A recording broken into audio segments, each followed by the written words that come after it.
श्रोताओं, काव्य मंजरी 5-8 पर आपका हार्दिक अभिनंदन है। कुमार सत्येंद्र का अभिवादन स्वीकार कीजिए। जैसा कि आप जानते हैं, इस पर मैं मानस कथा कहता हूँ, कविताएं जो स्वरचित होती हैं उनको भी सुनाता हूँ, और साथ ही साथ जो देश के महत्व के जो मुद्दे होते हैं उस पर मैं विचार भी रखता हूँ। तो आज मैं अपने कुछ विचार रखूँगा। जो मुद्दे हैं वो हैं मोदी का विदेश यात्रा ऐसे समय में जब देश बिल्कुल कह लीजिए कि प्रतिकूल परिस्थितियों से गुजर रहा है, और खूब लंबी यात्रा, 1 सप्ताह की यात्रा, कई देशों का भ्रमण, घूमना टहलना। ऐसे तो मोदी जब भी बाहर गया है तो सिर्फ अडानी के काम से जाता है। जैसे मान लीजिए चाहे श्रीलंका में ठेका दिलाना हो, बांग्लादेश में बिजली सप्लाई का ठेका दिलाना हो, ऑस्ट्रेलिया में कोयला खदान का ठेका दिलाना हो, तो ये सब में मोदी जाते रहता है। कभी भी विदेश मोदी देश के भला के लिए नहीं गया, देश के बुराई के लिए गया। ट्रंप के कहने पर इजराइल गया तो देखिए ईरान से हमारी दुश्मनी होगी। हमेशा देश के नुकसान के लिए जाता है, देश के भला के लिए मोदी कभी विदेश नहीं गया है, आज तक नहीं। हजारों यात्राएं उसने कर ली होंगी अब तक, लेकिन वो कभी भी देश के भले के लिए कभी नहीं गया। हाँ, अडानी के भले के लिए तो सैकड़ों यात्राएं की होंगी, और भी ज्यादा। अभी आप देखिए, एक तरफ कह रहे हो कि सोना की खरीद मत कीजिए, सोना की खरीद मत कीजिए, और वो भी 1 साल तक। कह रहे हो तेल बचाइए, तेल तो हम बचावेंगे, कोई बात नहीं, तेल लोग बचाने लगा है। आम आदमी के पास तो औकात भी नहीं है भाई, तेल फूकने की औकात कहाँ है। हाँ, तुम्हारी औकात है, क्योंकि पैसा तो किसका है? पैसा तो जनता का है। उड़ाओ, जितना मन है उतना उड़ाओ, रोज विदेश घूमो। आम जनता के पास कहाँ पैसा है कि वो तेल उड़ावेगा। 100 करोड़ लोगों के पास दोनों वक्त का भोजन जुटाना मुश्किल है, और तेल कहाँ से उड़ाएगा। खैर, अब सोचिए कि जब आसाम में जब वहाँ का दंगाई जो है वो शपथ ग्रहण ले रहा था, तो 100 जहाज गए। सोचिए, सब मुख्यमंत्री, सब मंत्री, सब सांसद, प्रधानमंत्री, गृह मंत्री, वो जितना भी गया, वो जैसे बंगाल में किया था, वो भी दंगाइए है, तो उसके शपथ ग्रहण में वैसे ही सैकड़ों हवाई जहाज लेकर गया। बताइए, एक साधारण समारोह करके जैसे विजय किया, जोसेफ विजय जैसे शपथ ग्रहण किया, वैसे अगर तुम करता तो क्या दिक्कत थी। Joseph Vijay as chief minister has the same rights and powers Shubhendu Adhikari and the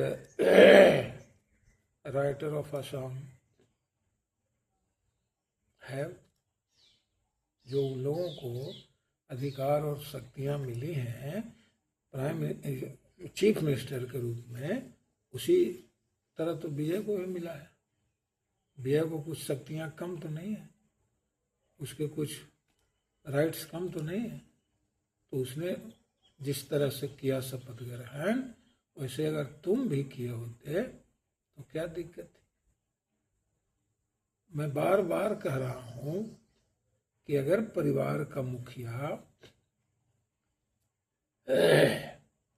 जो उपदेश देगा उस पर खुद अमल नहीं करेगा तो परिवार के दूसरे मेंबर कैसे करेंगे उस पर अमल? अगर मोदी बचत नहीं करेगा तो देश की जनता क्यों करेगी बचत?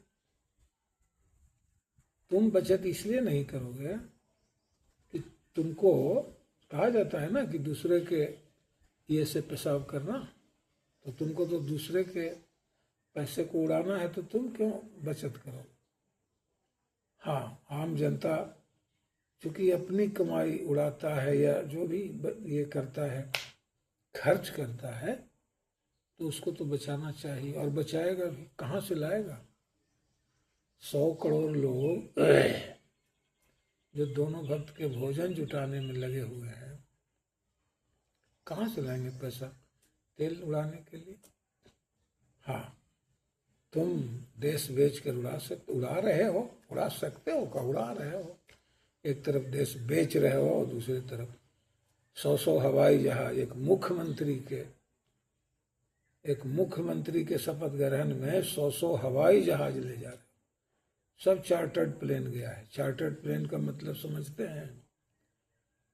एक प्लेन एक आदमी के लिए भाड़े पर जाना, उसको चार्टर्ड प्लेन कहते हैं। तो जितना मुख्यमंत्री गया होगा वो स्टेट प्लेन से गया हो, बाकी जितना वो लंपट लखेरा लुच्चा लफंगा सब गया होगा जो इसके पार्टी में है, सब और सब भाड़े करके गया होगा।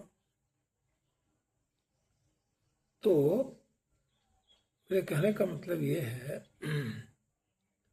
कि तुम ये विदेशी सैर जो कर रहे हो, ये विदेशी सैर कर रहे हो, इस विदेशी सैर करने में कितना खर्च आ रहा है? इस पर जरा नियंत्रण किए होते, इस पर थोड़ा अगर ये किए होते, कंट्रोल किए होते, तो देश का पैसा बचता। जब शास्त्री ने लोगों से कहा कि अगर हमारे यहाँ अनाज कम है तो हम एक वक्त खाना खाएंगे, तो सबसे पहले शास्त्री जी ने एक वक्त खाना खाकर दिखाया। तब जनता को विश्वास हुआ कि अगर हमारा प्रधानमंत्री एक वक्त खाना खाकर रहता है तो हम दोनों क्यों खाएंगे, हम दोनों वक्त का खाना क्यों खाएंगे? तो जो तुम कहते हो ना उसका ठीक विपरीत करते हो, इसीलिए लोगों को विश्वास नहीं होता। हजारों गाड़ियां लेकर निकल गया रोड शो में, नाम किया कि सोमनाथ जा रहे हैं मंदिर के दर्शन करने के लिए, और लग गया रोड शो करने में। तो इस तरह की जो हरकत करते हो ना, आज 12 साल से इस तरह की हरकत कर रहे हो, डेली करते हो। कोई एक दिन नहीं है जिस दिन तुम्हारी कोई न कोई हरकत नहीं होती। पूरा देश यह देख रहा है, पूरा देश यह हरकत देख रहा है कि क्या कर रहे हो। पूरा देश ये देख रहा है। और इतना ही नहीं, जिस तरह की जो शिकायतें, इस तरह की शिकायतें तुम्हारे ऊपर लग रही हैं, वो एप्स्टीन से लेकर मधु किश्वर तक पूरा देश समझ रहा है। कुछ लुच्चों लफंगों के वोट से नहीं जीत पाओगे। वो जो दंगाई नारा देते चलता है, कुछ लुच्चे लफंगे, सिर्फ उनके वोटों से नहीं जीत पाओगे, याद रखना। पूरा देश खौल रहा है, पूरा देश खौल रहा है। 22 लाख बच्चों का भविष्य बर्बाद किया। 22 लाख बच्चे आज सड़क पर मारे चल रहे हैं। 2-2, 3-3 साल तक जिन्होंने तैयारियां की है, गहना जेवर बेचकर, जमीन जायदाद बेचकर, जिसके माता पिता ने खर्च उठाया, और वो बच्चे सुसाइड करने पर आमादा हैं। सुसाइड कर रहे हैं, हम आधा क्या हैं, सुसाइड कर रहे हैं। इसके लिए सिर्फ और सिर्फ तुम दोषी हो, कोई दूसरा नहीं, क्योंकि तुम्हारे अलावा कोई पार्टी में है नहीं, तुम्हारे अलावा कोई पार्टी में नहीं। क्यों नहीं है?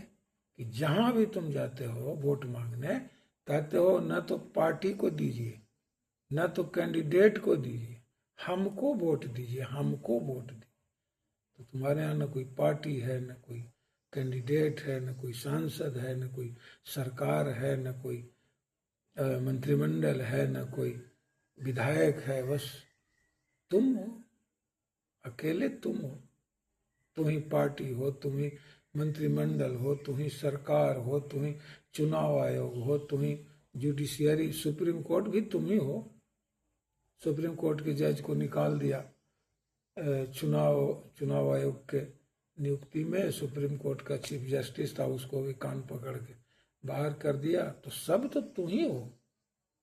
लेकिन याद रखना, सबके ऊपर जनता है, जनता सबके ऊपर है प्रजातंत्र में। इस बात को हमेशा याद रखना। आज जो दूसरा बिंदु है मेरे विचारों में या विचारों का, वो है कि चीफ जस्टिस ऑफ इंडिया ने बेरोजगारों को, अनएम्प्लॉयड जो बच्चे हैं, उनकी संख्या 100 करोड़ है। सिर्फ अनएम्प्लॉयड का नहीं, युवा, पूरा युवा जो वर्ग है, कहा जाता है कि हमारे देश में 65% युवा हैं। आबादी जो हमारी है 150 करोड़, उसमें अगर 65% युवा हैं तो 100 करोड़ उनकी आबादी हुई, 100 करोड़ से ज़्यादा ही होगी, 130 करोड़। तो 100 करोड़ 130 करोड़ युवाओं के ऊपर जो सीजेआई का जो ये है कमेंट है, उस पर मैं कुछ बोलना चाहता हूँ, कहना चाहता हूँ। उसने कहा कि सब कॉकरोच हैं या पैरासाइट का, परजीवी। तो कॉकरोच भी घिनौना जीव होता है, जिसके मारने के लिए न जाने महिलाएं क्या क्या दवा देती हैं। और जो पैरासाइट होते हैं वो भी घिनौने होते हैं। जैसे आप देखेंगे कि समुद्र में ऑक्टोपस होता है, वो भी पैरासाइट, बड़ी बड़ी मछलियों को अपने, हाँ, अपने जो वो उसके जो ये होते हैं, जो नाखून होते हैं, उससे वो चूस लेता है सारा खून। तो इस तरह का परजीवी या कॉकरोच कहने की हिम्मत कैसे हुई?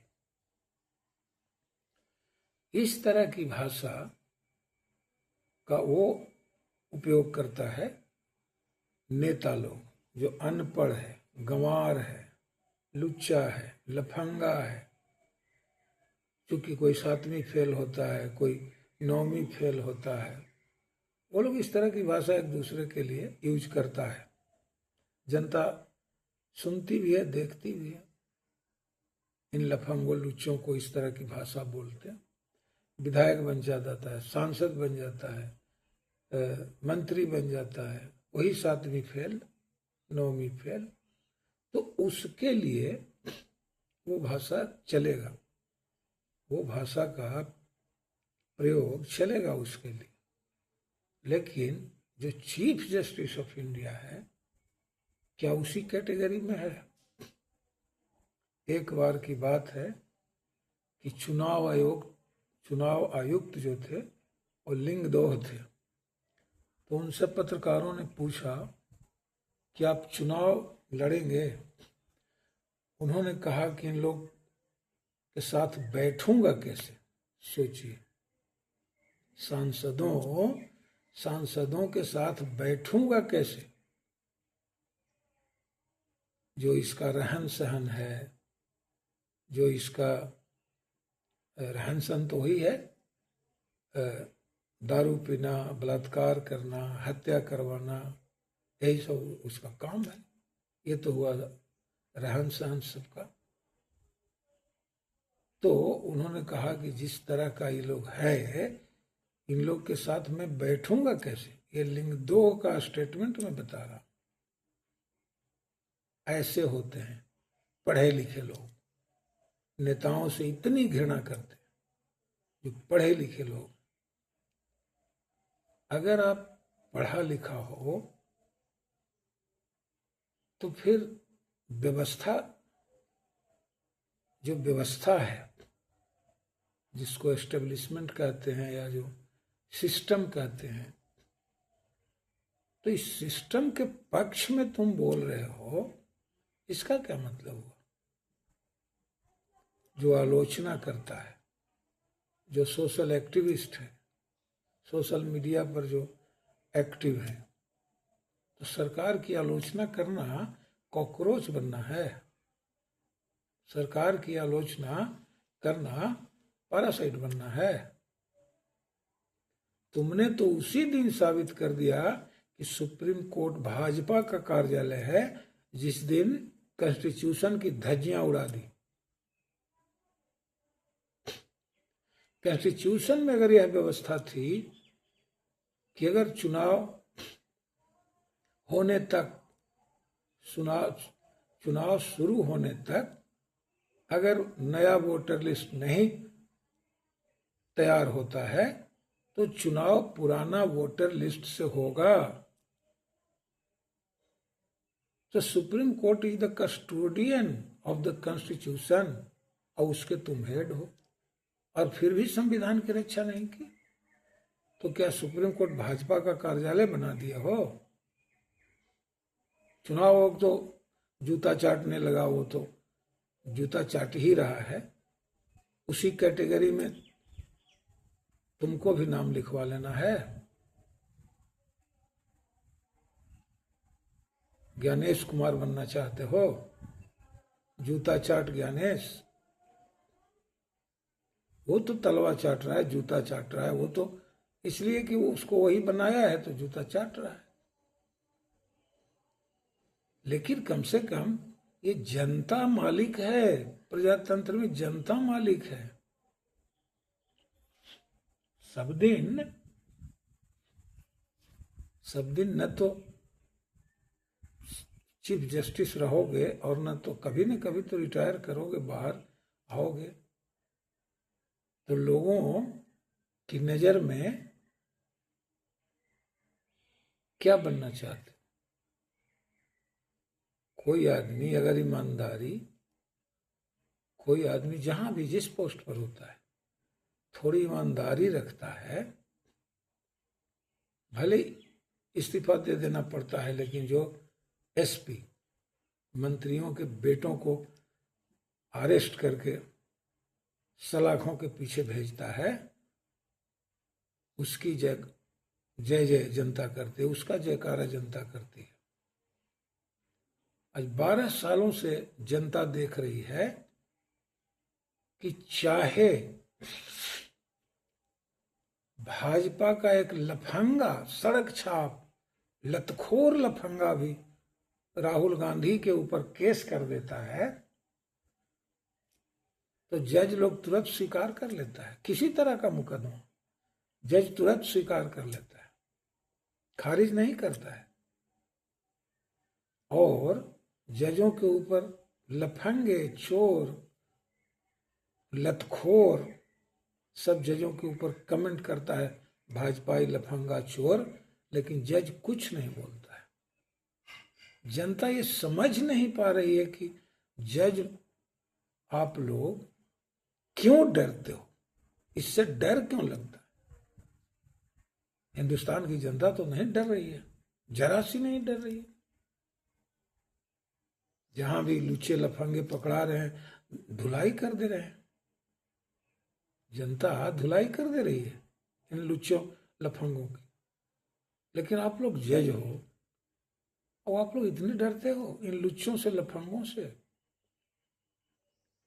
27 लाख लोगों का वोटों से वंचित कर देना कितना बड़ा गुनाह सुप्रीम कोर्ट ने किया है। ये सुप्रीम कोर्ट का अधिकार था कि जो कॉन्स्टिट्यूशन में नियम, जो आर्टिकल बना हुआ है, उसका पालन करवावे कि नहीं, अगर तैयार नहीं हुआ है तो पुराने लिस्ट से चुनाव कराना होगा। यह सुप्रीम कोर्ट का अधिकार था। इसमें कोई अलग से संज्ञान लेकर कोई फैसला सुनाने की बात नहीं थी। ये तो ऑलरेडी कॉन्स्टिट्यूशन में रिटन आर्टिकल है, इन राइटिंग वहां है, और उसको भी लोगों के सिर्फ बेवकूफ बनाने के लिए एक जुडिशियल ट्रिब्यूनल बना दिया कि यही यही देखेगा, यही देखेगा। और क्या देखेगा? वो तो जनता समझ रही थी कि वो सिर्फ है, सिर्फ और सिर्फ आई वास था। वही हुआ। 27 लाख लोगों को वोटिंग के अधिकार से वंचित कर देना और 22 लाख बच्चों का भविष्य बर्बाद कर देना।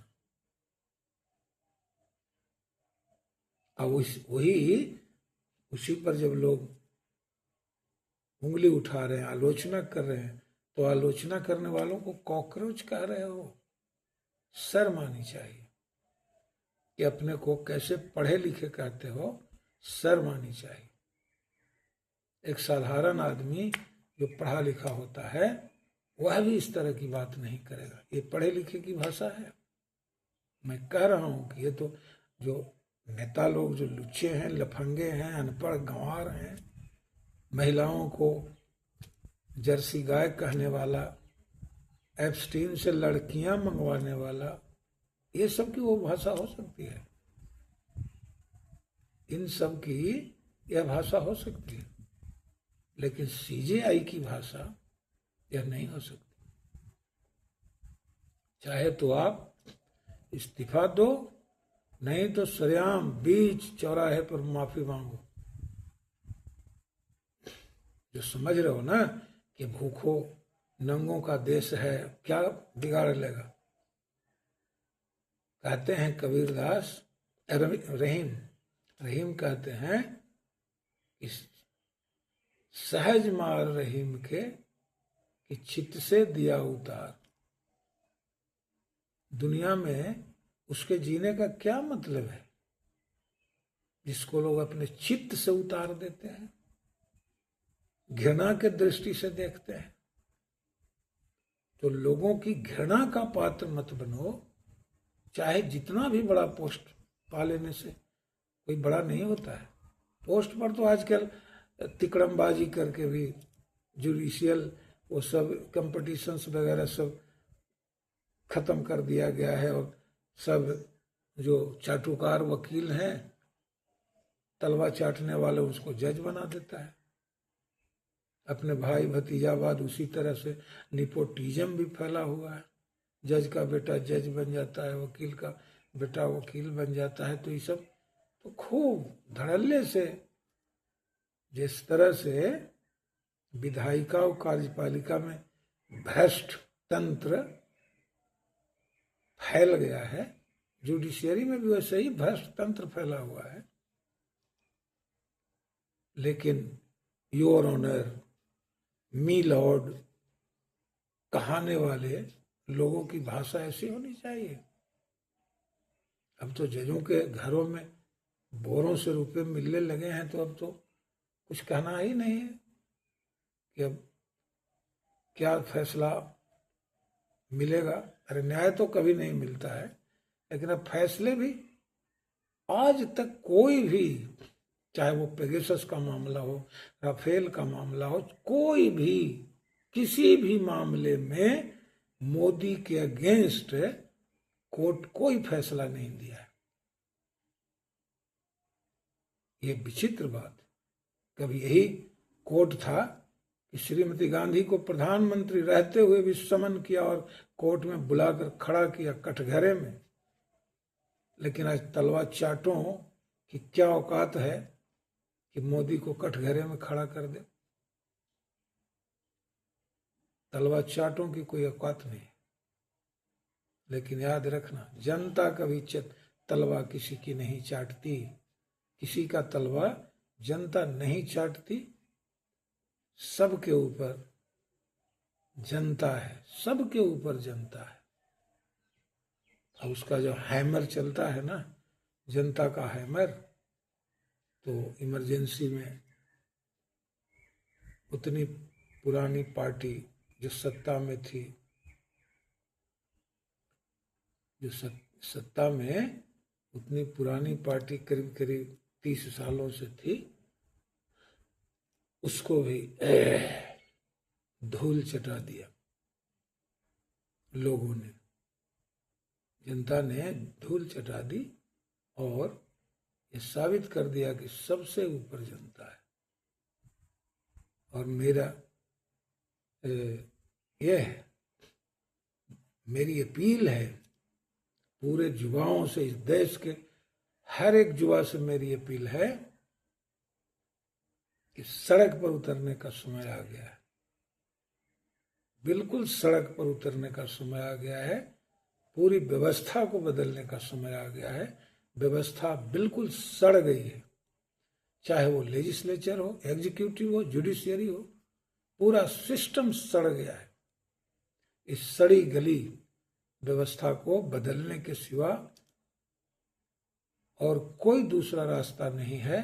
अगर देश को बचाना है, अगर देश को बचाना है तो इस सड़ी गली व्यवस्था से छुटकारा लेनी ही होगी। इसमें जोसेफ विजय, राहुल गांधी, स्टालिन जैसे लोगों को नेतृत्व करना होगा। जनता का नेतृत्व, उस मॉब का नेतृत्व, उस क्राउड का नेतृत्व जो सड़क पर निकलती है, उसका कोई नेता होना चाहिए। तो ये तमाम जो जिन लोगों का नाम मैंने लिया, तमाम लोगों का मैंने जो नाम लिया, उनको नेतृत्व देना चाहिए जनता की आवाज को। The voice, they should lead the voice of the people। ठीक है, इन्हीं शब्दों के साथ मैं विदा लेता हूँ।